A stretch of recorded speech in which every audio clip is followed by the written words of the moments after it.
everyone, welcome back to my YouTube channel Can by Ashna Siddiqui. So in this video we will discuss about liver function test blood report, जिसे हम LFT blood report के नाम से भी जानते हैं. तो हम इस वीडियो में देखेंगे उनके एक एक पैरामीटर्स को, उनकी नॉर्मल रेंजेस को. बट वीडियो से स्टार्ट करने से पहले मैं आपको बता दूं कि ये टेस्ट हमें क्यों करवाने चाहिए और डॉक्टर्स हमें ये टेस्ट क्यों रेकमेंड करते हैं. तो जैसे कि आप सभी जानते हैं, लीवर जो है वो हमारी बॉडी का लार्जेस्ट इंटरनल ऑर्गन है, जो कि कार्बोहाइड्रेट, प्रोटीन और लिपिड्स को मेटाबोलाइज करता है.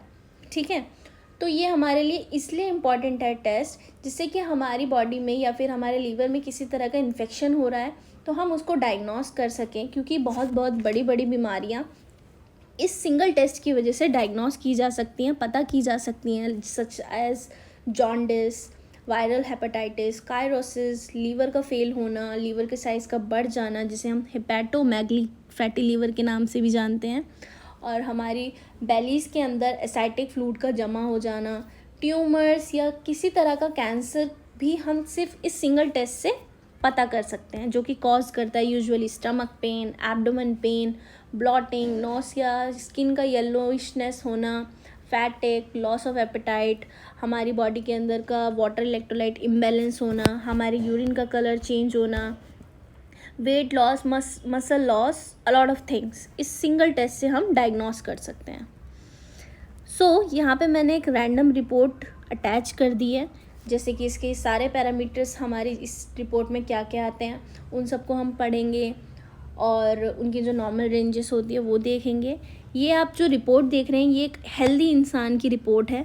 इसमें इसकी नॉर्मल रेंजेस के बीच में ही इनकी वैल्यूज़ आ रही हैं, which means this report is totally healthy.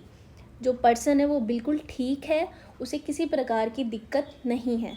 ऐसे ही एक नॉर्मल रिपोर्ट होनी चाहिए आपकी भी. अगर उसमें कुछ वैल्यूज़ बढ़ रही हैं, घट रही हैं, तो आप उसको देखिए, अपने डॉक्टर्स के पास जाइए, उनको बताइए कि ऐसा ऐसा प्रॉब्लम हो रहा है. आप वेट मत करिए कि डॉक्टर्स आपको ये टेस्ट रिकमेंड करेंगे तभी आप ये टेस्ट कराएंगे.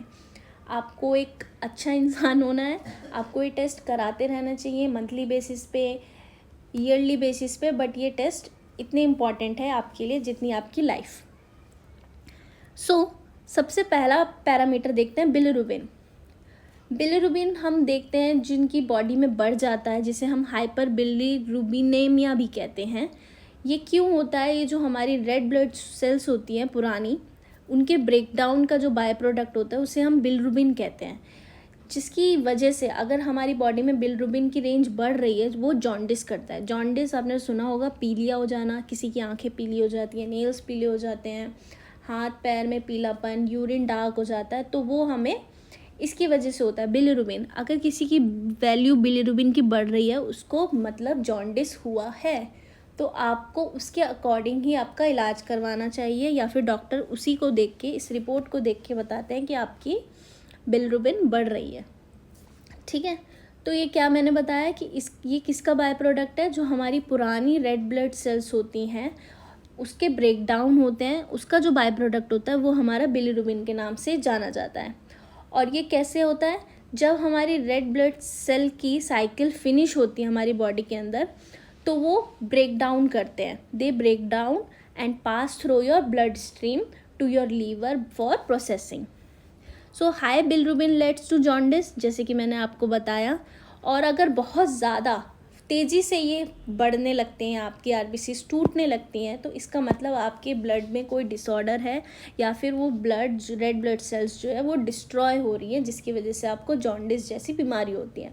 और लो बिलिरुबिन होने के भी कारण होते हैं, जैसे कि एक रिपोर्ट में देख रहे हैं आप, जो बिलिरुबिन की रेंज दे रखी है 3 टाइप में डिफ्रेंशिएट किया हुआ है. आप ध्यान से देखिए, total, direct, indirect. Bilirubin total serum, bilirubin direct serum, bilirubin indirect serum, जिनकी नॉर्मल रेंजेस भी अलग अलग है, बट जो यूनिट है वो सिमिलर है, mg/dl. अगर आपकी बॉडी में ये वैल्यूज़ आ रही हैं, विच मीन्स आपकी रिपोर्ट बिल्कुल सही है, आपकी लीवर बिल्कुल सही है. अगर इसकी वैल्यू अगर यहाँ पे 1.4 हो जाता, 1.5 हो जाता, विच मीन्स वैल्यू इंक्रीज़ कर रही है, तो वो है आपका हाइपर बिलिरुबिनेमिया. बट अगर वो लो हो रही है तो वो हो जाता है आपका बिलिरुबिनेमिया. ठीक है, हाइपर और हाइपो. हाई केस में हाइपर और लो केस में हाइपो।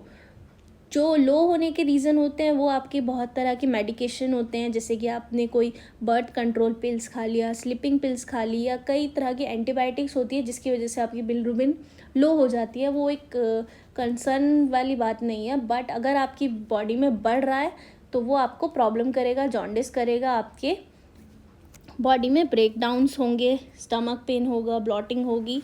तो इस चीज़ का आपको ध्यान देना है। और इसमें जो दो अलग दे रखे हैं, डायरेक्ट और इनडायरेक्ट। डायरेक्ट बिलिरुबिन को हम कॉन्जुगेटेड बिलिरुबिन भी कहते हैं और इनडायरेक्ट बिलिरुबिन को हम अनकॉन्जुगेटेड बिलिरुबिन भी कहते हैं। तो ये रिपोर्ट्स में कई बार आ जाता है, कोई जो अलग लैब टू लैब वेरी करता है कि आपके लैब में क्या लिखा हुआ आ रहा है। तो जो हमारा डायरेक्ट बिलिरुबिन होता है वो वाटर सॉल्यूबल होता है, और जो इनडायरेक्ट बिलिरुबिन होता है वो फैट सॉल्यूबल या फिर लिपिड सॉल्यूबल भी होता है। आपका जो डायरेक्ट बिलिरुबिन अगर बढ़ रहा है तो वो हमारी बॉडी के लिए लेस टॉक्सिक है, ज़्यादा टॉक्सिक नहीं है। अगर वो इनडायरेक्ट बिलिरुबिन की वैल्यू आपकी बढ़ रही है, लाइक आपकी जो नॉर्मल रेंज होती है वो होती है 0.2 से लेके 1, तो आपका इसका मतलब है कि आपकी बॉडी के अंदर बहुत ज़्यादा टॉक्सिसिटी हो गई है, इन्फेक्शन जो है ज़्यादा प्रॉब्लम करेगा। उसके बाद आता है हमारा SGOT एंड SGPT, जैसे कि आप देख पा रहे होंगे। SGOT की जो नॉर्मल रेंज होती है वो होती है हमारी लेस देन 35, और SGPT की जो नॉर्मल रेंज होती है वो हमारी लेस देन 45।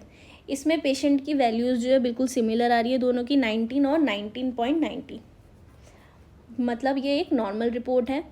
और SGOT को जो फुल फॉर्म होता है वो होता है हमारा serum glutamic oxaloacetic transaminase, और SGPT की जो नॉर्मल फुल फॉर्म है वो है सीरम ग्लूटामेट पायरूवेट ट्रांसअमाइनेज।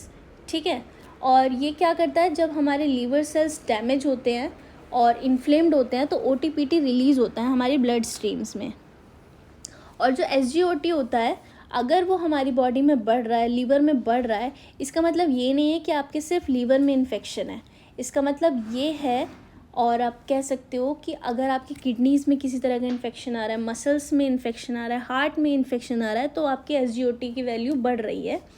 तो ये सारी जगहों पे आपके अलग अलग तरीके के SGOT को रिलीज़ करता है।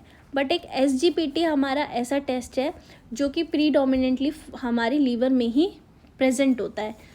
SGOT हर जगह प्रेजेंट हो जाता है, such as kidneys, heart, muscles. But जो SGOT है वो हमारा स्पेसिफिकली मार्कर होता है लीवर हेल्थ के लिए, और इसकी जो वैल्यूज़ होती हैं वो हमारी बहुत इंपॉर्टेंट होती है फॉर लीवर फंक्शन टेस्ट। अगर उसकी वैल्यू बढ़ रही है तो आपके लीवर में बहुत ही बुरा वाला इन्फेक्शन है, जिससे आपको अलग अलग तरह की बीमारियां फेस करनी पड़ सकती हैं, सच एज आपको कायरोसिस हो सकता है, या फिर आपके लीवर का जो साइज़ है वो बढ़ सकता है। वो हमारी SGPT से पता चलता है।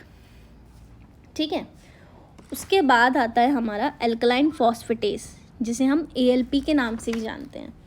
और ये सेम एज SGOT, अगर आपकी बॉडी में ALP बढ़ रहा है तो इसका मतलब ये नहीं है कि आपके लीवर में ही इन्फेक्शन है, ये अलग अलग पार्ट में भी हो सकता है, सच एज आपका हार्ट, किडनी, अलग अलग जगहों पे भी ये हो सकती है। ज़रूरी नहीं है कि आपके लीवर में ही इन्फेक्शन है। ठीक है, so it is an enzyme that found throughout your body, और each part of your body produce a different type of ALP। और अगर आपकी बॉडी में ALP का लेवल हाई है, इसका मतलब है आपकी बाइल डक्ट्स में ब्लॉकेज हो सकता है, आपको कायरोसिस हो सकता है, हेपेटाइटिस हो सकता है, और मोनोन्यूक्लियोसिस भी हो सकता है, जो कि आपकी लीवर में स्वेलिंग करता है, आपके लीवर के साइज़ को बढ़ाता है। ठीक है, और अगर आपकी बॉडी में पेन है या आपकी बोन्स में पेन है तो आपको डॉक्टर्स ये ज़रूर रेकमेंड करेंगे इस टेस्ट को कि आपको ये टेस्ट कराना चाहिए। जैसे कि आप इस पिक्चर में देख रहे होंगे, ये आपके डैमेज लीवर सेल्स हैं और ये आपका एक हेल्दी लीवर सेल्स है। ये कायरोसिस के लिए बहुत ही इम्पॉर्टेंट होता है टेस्ट, कायरोसिस को डायग्नोस करने के लिए। आपकी बॉडी में, आपके जॉइंट्स में जो आपके अर्थराइटिस होते हैं उनमें सूजन के लिए ये टेस्ट बहुत इम्पॉर्टेंट है। तो आपको ये टेस्ट करवाते रहना चाहिए। अगर आपको सिंगल पैरामीटर कराना है तो डॉक्टर्स आपको, आप चाहिए अपने डॉक्टर्स को बताइए कि मुझे ये दिक्कत है, ये परेशानी है, तो वो आपको सिंगल पैरामीटर भी बोलने के लिए रेकमेंड करते हैं। But mostly LFT report he recommend कर देते हैं, LFT ब्लड टेस्ट। इससे क्या होता है, आपके सारे पैरामीटर्स, अगर लीवर में कोई इन्फेक्शन आ जाता है तो वो इसी रिपोर्ट की हेल्प से पता चल जाता है। और ये कोई बहुत ही एक्सपेंसिव टेस्ट नहीं है, 700 से 800 के बीच में आपका ये टेस्ट हो जाता है नॉर्मल लैब्स में। उसके बाद आता है हमारा GGT, gamma glutamyl transferase. Gamma glutamyl transferase जो होता है वो हमारी बाइल डक्ट्स के डैमेज की वजह से, जो हमारी बॉडी के अंदर बाइल डक्ट्स होते हैं जो कि हमारे खाने को डाइजेस्ट करने में हेल्प करता है, और इसको ये हमारे लीवर के अंदर प्रेजेंट होता है, तो उसकी वजह से ये हमारी वैल्यूज़ को आगे पीछे करता है। मतलब अगर कोई भी लीवर में इन्फेक्शन होता है, GGT की वैल्यू में भी चेंजेस आएंगे। और ये ज़रूरी नहीं है कि हमारी बॉडी के अंदर से ही कुछ ऐसा हो रहा है, जैसे कि हम अल्कोहल का सेवन करते हैं या फिर किसी तरीके का मेडिसिन खाते हैं, ये फॉरेन सब्सटेंस की वजह से भी इसकी जो लेवल्स हैं वो बढ़ जाते हैं, ठीक है। और ये मेल टू फीमेल और एज में वेरी करता है, जैसे कि ज़रूरी नहीं है, जैसे इस रिपोर्ट में दिया हुआ है GGT की वैल्यू <55। बट आपको अलग अलग लैब्स में अलग अलग वैल्यू देखने को मिलेंगी, तो आपको घबराना नहीं है कि अच्छा ऐसा है। तो आपको ये देखना है कि आपकी रिपोर्ट में वैल्यू क्या दे रखी है। जैसे इसमें नॉर्मल रेंज मैंने क्या बताया अभी, <55 है, बट मुझे एक ये भी ग्राफ मिला था जिसमें एज वाइज इनकी नॉर्मल रेंजेस दे रखी है, तो आप इसका भी स्क्रीनशॉट लेके देख सकते हैं, कोई प्रॉब्लम हो तो पूछ सकते हैं। उसके बाद आता है हमारा टोटल प्रोटीन। टोटल प्रोटीन जो होते हैं उसके जो 2 क्लास होते हैं प्रोटीन के, जिसे हम एल्ब्यूमिन और ग्लोब्यूलिन कहते हैं। ये है हमारा A और G, एल्ब्यूमिन और ग्लोब्यूलिन। इनकी जो नॉर्मल रेंज होती है टोटल प्रोटीन की होती है 6.4 से लेके 8.8। एल्ब्यूमिन की जो होती है 3.2 से लेके 4.6। ग्लोब्यूलिन की होती है 1.9 से लेके 3.9। So the purpose of total protein test is check to the levels of protein in your blood. जैसे मैंने बताया कि ये जो प्रोटीन की जो 2 क्लास हैं, ये हमारी एल्ब्यूमिन और ग्लोब्यूलिन, AG रेशो, ये हम इन दोनों का कैलकुलेशन करके एक रेशो निकालते हैं जिसकी नॉर्मल रेंज होती है हमारी 1.1 से लेके 2.5 तक। तो albumin helps prevent fluid from leaking out of blood vessels, और globulin are an important part of your immune system. So ये है हमारा लीवर फंक्शन टेस्ट। अगर आपको कोई भी प्रॉब्लम हो तो आप कमेंट सेक्शन में कमेंट करके पूछ सकते हैं, मैं आपको उसका रिप्लाई करके बता दूंगी। और अगर आपको ये टेस्ट कराने हैं तो आप अपने आसपास के लैब्स में जाइए, ये टेस्ट कराइए, क्योंकि ये बहुत ही इम्पॉर्टेंट टेस्ट है, इतने एक्सपेंसिव नहीं होते हैं, और इसकी हेल्प से आप पता कर सकते हैं कि आपकी बॉडी में किसी तरह का ऐसा इन्फेक्शन तो नहीं है जो आपको आने वाले टाइम में प्रॉब्लम करेगा। सो मैं तो यही रिकमेंड कराऊंगी कि आपको मंथली चेकअप में आपको ये टेस्ट कराने चाहिए। और अगर आपको कोई भी दिक्कत आती है तो आप अपने डॉक्टर्स के पास जाइए, उनसे सजेशंस लीजिए। सो आपकी आने वाली लाइफ जो होगी वो हेल्दी होगी और हैप्पी रहेगी। So thanks for watching. If you like my video please like share and subscribe. और कोई भी प्रॉब्लम हो तो आप मुझे कमेंट सेक्शन में कमेंट करके पूछिए, मैं जवाब देने के लिए रेडी हूँ। Thank you.